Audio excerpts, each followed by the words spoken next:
Payuhnya zaman, ada tempat yang menjaga warisan. Kampung Batik. Bukan sekedar tempat, ia adalah denyut budaya.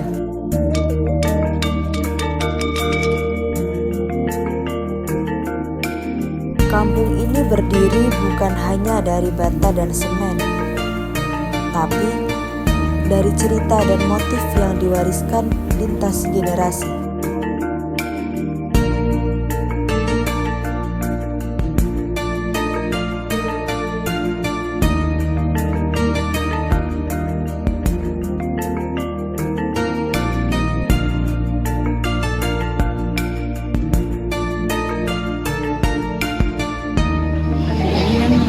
Ini warisan budaya kita ya, memang harus dikembangkan. Nah dari itu mungkin anak-anak muda harus istilahnya untuk memakai batik ya. Jadi untuk istilahnya batiknya bisa untuk dilestarikan, itu seperti itu aja Mbak.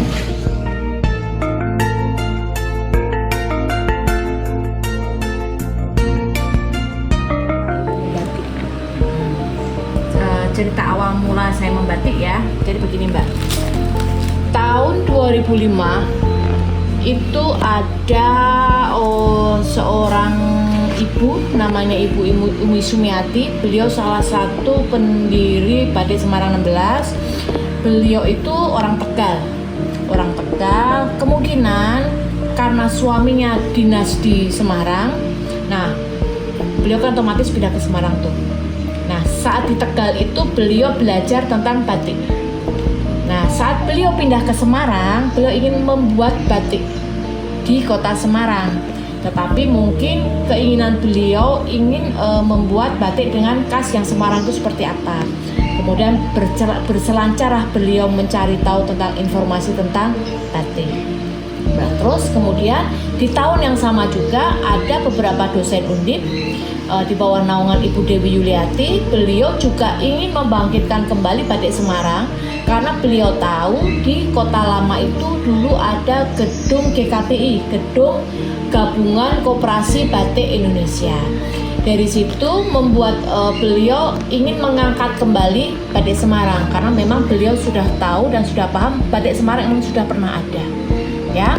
Nah, kemudian di tahun 2006 bersama Ibu Wali Kota saat itu, Ibu Sinto Sukawi, bersama Ibu yang tadi saya ceritakan, Ibu Musyumiati, Ibu Dewi Yuliati, dan juga para pemerhati kebudayaan di Kota Semarang kayak Ibu Grace dan Ibu Dewi Tunjung, beliau bersama-sama ingin mengangkat kembali atau merevitalisasi kembali batik Semarang. Nah, setelah ditelusuri ternyata kebanyakan dulu perajin Semarang itu adanya atau tinggalnya di wilayah Kecamatan Semarang Timur. Bisa jadi karena dekat dengan pelabuhan, karena jembatan Bero itu dulu tempat berlabuhnya kapal-kapal dagang. Otomatis mungkin para perajin-perajin itu mendekati daerah pelabuhan, seperti itu ya. Nah, di tahun 2006 itu diambillah 20 orang yang bertempat tinggal di Kecamatan Semarang Timur untuk diajarin bagaimana cara membatik. Dari 20 orang itu salah satunya adalah saya. Nah, itu di bulan Juni di tahun 2006. Selesai dari pelatihan membatik itu, saya lupa ya, itu 3 minggu, 2 minggu atau 1 bulan itu saya udah lupa. Tapi seingat saya kayaknya 1 bulan kali ya. Nah, setelah selesai pelatihan membatik itu, saya memberanikan diri langsung membuat batik. Nah, salah satu keinginan saya, kenapa saya membuat batik? Karena saya melihat ternyata Semarang dulu pernah ada batik. Saya ingin mengangkat kembali seperti apa. Maksudnya batik itu dijadikan menjadi salah satu ciri khas atau souvenir khas Kota Semarang. Itu salah satu keinginan saya selain ingin melestarikan kembali batik di Kota Semarang. Jadi memang saya memulai usaha itu ya dari awal ya tahun 2006 itu. Gitu. Di setiap goresan malam ada ketekunan, cinta, dan harapan untuk masa depan.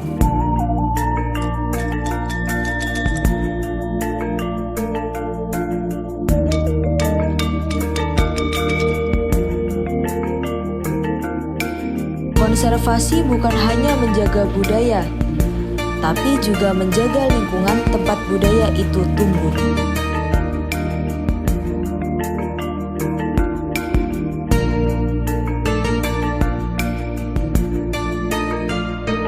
Halo, perkenalkan saya Nathan, saya sebagai aktivis lingkungan. Jadi saya akan menjelaskan dampak batik terhadap lingkungan di sekitar di Kampung Batik. Batik itu adalah warisan budaya, tapi proses produksinya, terutama yang belum ramah lingkungan, bisa menimbulkan masalah yang cukup serius. Banyak pewarna sintetis yang dibuang langsung ke sungai. Ini itu mencemari air, mencemari biota, bahkan bisa berdampak ke kesehatan warga di sekitarnya. Kita ingin batik terus hidup, tapi juga harus ada inovasi mengganti pewarna kimia dengan bahan alami dan mengelola limbahnya dengan benar. Melestarikan tradisi itu penting, tapi menjaga alam tempat kita hidup itu merupakan tanggung jawab kita bersama. Konservasi adalah kerja bersama. Ini bukan tugas satu orang, tapi satu kampung. Tapi setelah saya menginterview lebih dalam salah satu pelaku pembuat batik di kampung ini, beliau sudah sangat mengurangi penggunaan limbah dari batik dengan cara beliau menggunakan pewarna alami, sehingga limbah yang dikeluarkan tidak mencemari lingkungan, yaitu hanya kurasan air dari menggunakan pewarna alami. Kampung Batik adalah cerita tentang manusia dan tanahnya, tentang warna yang tak pudar dan warisan yang tak lekang oleh waktu.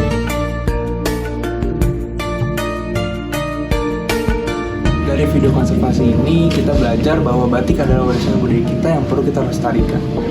Dan juga kita belajar bahwa mengelola limbah dari pembuatan batik harus dikelola dengan benar, sehingga lingkungan di sekitar kita tidak tercemar.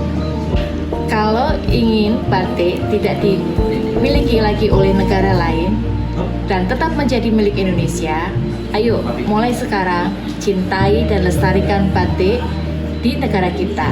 Mulai berawal dari mencintai batik di kota Anda sendiri.